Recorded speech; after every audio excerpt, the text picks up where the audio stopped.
Olá, Cris e amigos do canal. Vou relatar uma experiência terrível que eu e meu primo tivemos na década de 70. Não sei escrever muito bem, nem me expressar. Porém, meu neto vai tentar colocar de uma forma que vocês possam entender o meu relato macabro. Então, fique até o final, pois vou tentar descrever em detalhes o que passei. Primeiramente, vou me apresentar. Me chamo Raimundinho. Atualmente tenho 71 anos. Sempre morei na cidade de Quixadá, que fica no sertão central do Ceará. Pense na cidade quente da moléstia. Aqui só faz sol de janeiro a janeiro. De vez em quando rola uma chuvinha, que a gente fica até feliz para dedéu. Apesar do sol de rachar, a minha cidade tem muitas paisagens bonitas. É aqui que tem a famosa Pedra da Galinha Choca, pois minha cidade é rodeada de montanhas rochosas e obras de artes naturais. Agora que me apresentei, eu e minha cidade, vou contar o meu relato. Hoje em dia, aposentado da minha vida de andanças no meio do mundo. Aqui no Ceará, as pessoas vendem as coisas nas portas, é chamada de galego, mas esse apelido parece que é só aqui no Ceará. Não tenho certeza como se chamam em outros estados. Bom, eu vendia um pouco de tudo. Panelas, redes, roupas, até sapato eu vendia. Eu tinha uma pequena carroça e 2 cavalos que me ajudavam naquela peleja. Para mim, já estava ficando muito puxado, então convidei o meu primo para me ajudar. A gente chamava ele de Chinco Bacuri. Pense numa criatura que gosta de caldo. E pense no macho que metia. E ainda queria dar uma de valente, dizendo que enfrentou o lobisomem, mãe d'água, saci e outras marmotas. E quando a gente sempre perguntava ao final, ele enrolava a gente e não dizia. Por isso que a gente nunca acreditava nele. Era quase Semana Santa. Eu e Chico Bacurim ia viajar no dia seguinte. Geralmente a gente viaja pela madrugada, para que pela manhã a gente chegasse nos pequenos vilarejos.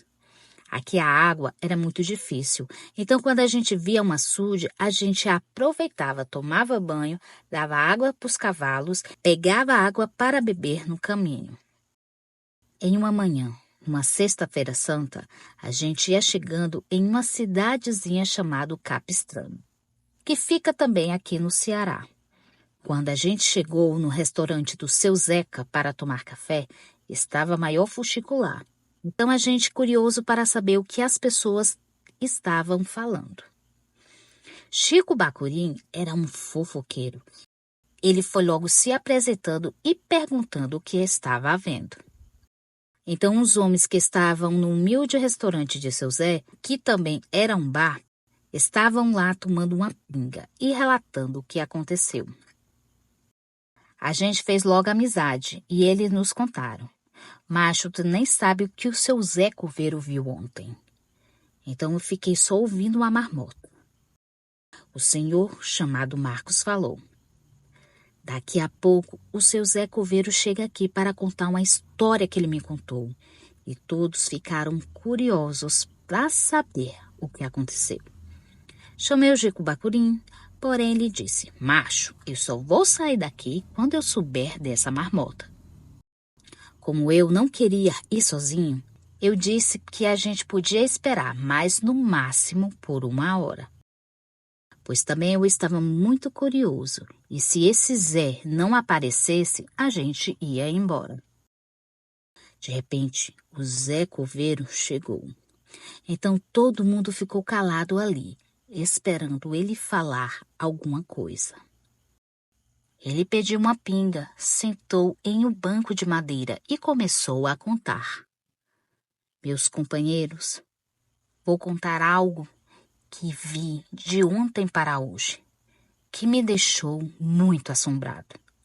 Eu estava finalizando uma cova ontem à noite e já era depois da meia-noite, pois meu chefe me pediu para fazer isso ainda ontem, porque O enterro da Dona Jurema ia ser hoje pela manhã bem cedo.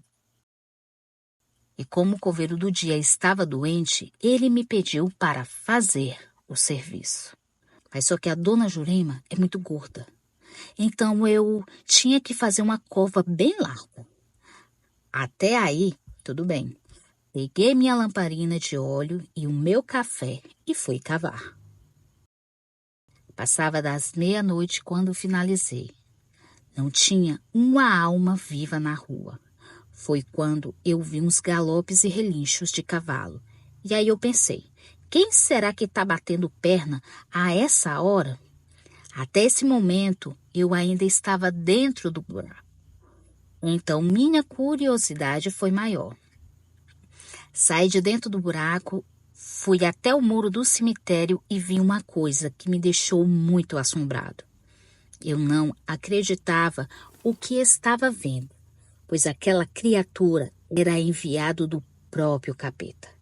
Era a mula sem cabeça. E a mula estava passando pela rua do cemitério e eu fiquei ali por trás do muro vendo tudo. Ela era toda preta, porém onde era para ser a cabeça era uma tocha grande de fogo e tinha rédeas todas pretas. Eu só não sei como é que aquelas rédeas não queimavam. Então eu fiquei ali abaixado, esperando aquilo passar. Quando chegou na encruzilhada do cemitério, aquela criatura soltou um relincho que gelou até a minha alma. E eu pulei o muro do cemitério e larguei tudo lá e saí correndo rumo de casa. Quando aquela coisa saiu atrás de mim. E aí eu saí gritando, pedindo ajuda pelas ruas que eu passava. Acho que eu nunca corri tanto na minha vida. Corri por cerca de 10 minutos e aquilo atrás de mim. Pega e não pega. Foi quando passei em frente da casa do compadre Cosme e gritei. Cosme, me ajuda! Então, com pouco tempo, ele abriu a porta e me viu correndo e me chamou para dentro de casa. E ele também viu aquela coisa correndo atrás de mim. A minha sorte é que era noite quente e o compadre estava dormindo na rede da sala. E estava bem pertinho da porta. E quando eu entrei, eu simplesmente caí no chão, de tão cansado que eu estava. Mas a coisa não foi logo embora, não. Ela começou a cercar a casa do compadre e relinchar muito alto. Então a esposa do compadre acordou e começou a rezar para Nossa Senhora. Foi só assim que aquele demônio foi embora. Todas as pessoas que estavam ali escutavam todos bem calados, só ouvindo as conversas do seu Zé Coveiro. Foi então que o silêncio foi interrompido pelo Chico Bacurim dizendo: pois se fosse eu tinha desencantado esse demônio. Todo mundo olhou para ele e começou a achar graça. O Zé Coveiro falou: eu não te conheço, mas baixinho do jeito que tu ia servir era de tronco para amarrar ela. E todos caíram na gargalhada novamente. Porém eu fiquei ali, parado, só ouvindo. Foi então que eu perguntei o que era aquilo então. E como fazia para se livrar caso aparecesse pelo caminho, pois eu trabalhava viajando, no meio do mundo. Vai que eu encontro esse demônio? Então seu Zé Coveiro falou para mim. Dizem que é uma mulher do padre. E tem que tirar o sangue da mula sem cabeça com um alfinete ou faca virgem. Ou tirar também os arreios dela que ela carrega no pescoço. Mas aí teria que ser um caba muito macho para fazer isso. Então os homens começaram a gargalhar novamente. E mandavam encher o copo do seu Zé Coveiro. Então Chico Bacurim falou se gabando. Pois ela que venha, pois eu já enfrentei 2 lobisomens, saci e até a mãe d'água eu já derrotei. Foi quando eu disse, bora Chico trabalhar, pois era pra gente já estar batendo nas portas atrás de vender algo. Então a gente passou o dia todinho naquela cidade. E a noite bateu. E junto o cansaço do dia. A gente foi procurar algo para comer e seguir viagem, pois no caminho tinha uma pequena capela que a gente passaria a noite, pois nosso dinheiro estava bem apertado para pagar um quarto para dormir. A gente ia no começo da manhã para Canidé, que não era tão perto de onde a gente estava, mas eu queria adiantar o caminho, pois na Sexta-feira Santa eu queria vender alguma coisa por causa do feriado. Foi quando a dona do restaurante escutou, conversando com Chico Bacurim. Então ela falou: moço, me desculpa me meter na sua conversa, mas o senhor vai viajar agora? Nessa Sexta-feira Santa? O senhor está sabendo que a mula sem cabeça está aparecendo por aí? Foi então que eu olhei para ela e disse que sim, pois queria aproveitar o feriado para vender as coisas lá em Canidé. Então ela falou: moço, ou você é muito corajoso ou é doido mesmo. Pois eu não me confiava. Então o Chico falou todo machão: Dona Maria, eu meto uma faca no bucho da mula sem cabeça, caso ela aparecer. Então ela olhou para a gente e não falou mais nada e saiu em seguida. Eu e Chico Bacurim saímos de viagem a caminho para Canidé, mas a gente ia parar em uma capela abandonada que tinha a 1 légua no caminho. Então pegamos a estrada de chão, com muito mato dos dois lados. O céu estava bem estrelado aquela noite e a lua estava cheia, então nem precisava acender uma lamparina. Porém, o ar estava pesado e sombrio. Eu e o Chico passamos a viagem toda calados e só dava para ouvir os grilos cantando e os brilhos dos vagalumes nos matos. Estava muito cabuloso aquele caminho. A gente tinha rodado um bocado. Foi então que a gente viu a tal capela. Nós dois suspiramos e agradecemos a Deus. Ao chegar na capela, ela estava muito empoeirada e cheia de casas de aranha. Colocamos nossos cavalos junto com as mercadorias atrás da capela para ninguém ver que nós estávamos ali, pois poderíamos ser roubados. Então pegamos uma colcha grande. Quando já estávamos nos ajeitando para deitar, escutamos galopes vindo em direção à capela. Então eu e Chico nos entreolhamos e eu disse para ele ficar quieto. E fomos ver o diacho era aquilo. Foi quando a gente viu uma claridade amarela, como se fosse fogo, clareando o caminho. Então a gente ficou congelado com aquela cena de terror. Ah, Cris e amigos, foi quando a gente viu a lendária mula sem cabeça. Ela era enorme, sua pelagem era toda preta, chegava até brilhar. E que nos deixou mais aterrorizados foi quando no lugar da cabeça tinha uma tocha de fogo ardendo em chamas. O Chico Bacurim até se urinou de tanto medo. Então ele começou a gritar desesperadamente. E eu falava: macho, cala tua boca, porque senão é arriscado a gente morrer. O Chico ficou descontrolado com o que viu. E aquela coisa percebeu que a gente estava na capela. Foi vindo em nossa direção com toda velocidade. Foi quando os relinchos quase me deixaram surdo.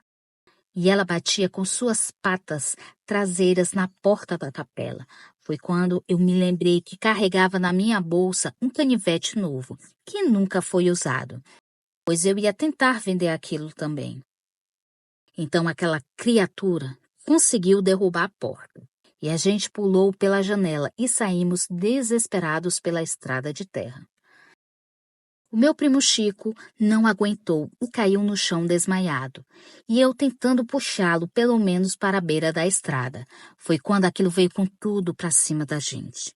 Então percebi que ela estava vindo atrás de mim, já que o Chico estava desmaiado. Ele veio com toda a velocidade para cima de mim, e o calor da tocha da sua cabeça era insuportável, e ela pulou quase em cima de mim com seus cascos. Porém, eu caí no chão e me desviei do seu ataque. Eu peguei meu canivete virgem e cortei a sua canela da frente. Rapaz, se a história do Zé Coveiro for mentira, eu estou morto. Pensei naquela hora. Foi então que aquela criatura soltou uma espécie de grito grotesco e se embrenhou no meio das matas, pois eu tinha conseguido pelo menos cortar uma de suas patas. Ela relinchava dentro dos matos como se estivesse morrendo. Era muito assustador aquele som. Então peguei o Chico e levei ele até a carroça. Coloquei ele atrás e saí desesperado dali. Passamos a noite viajando. Foi quando já estava amanhecendo. A gente já estava quase chegando em Canidé. Foi aí que o Bacorim acordou e perguntou o que aconteceu. Então falei sério. Macho, tu é muito mole, isso sim. Como tu espalha aí dizendo que tu lutou com o lobisomem, que derrotou isso e aquilo outro, e quando viu a mula sem cabeça parecia uma mulher histérica? Nunca mais acredito nas tuas conversas. Então ele ficou todo errado e ficou calado. Graças a Deus chegamos em Canidé. Nem trabalhamos naquele dia. Fui atrás de um quarto para a gente dormir, pois eu estava muito cansado. Só consegui vender alguma coisa no sábado de Aleluia. Cris e amigos. Eu não sei se ela voltou a ser mulher de novo, ou se aquela coisa morreu, ou se só espantei ela. Porém, uma coisa eu digo, nunca devemos duvidar dessas coisas e muito menos ficar fazendo brincadeiras com o que não conhecemos. Chico Bacurim nunca mais inventou nada de histórias de valentia, pois eu avisei se ele falasse mentiras, eu ia dizer que ele mijou nas calças quando viu a mula sem cabeça. Eu conto sempre que posso essa história real para minha família e espero que vá por várias gerações. Muito obrigado a todos por ouvir o meu relato.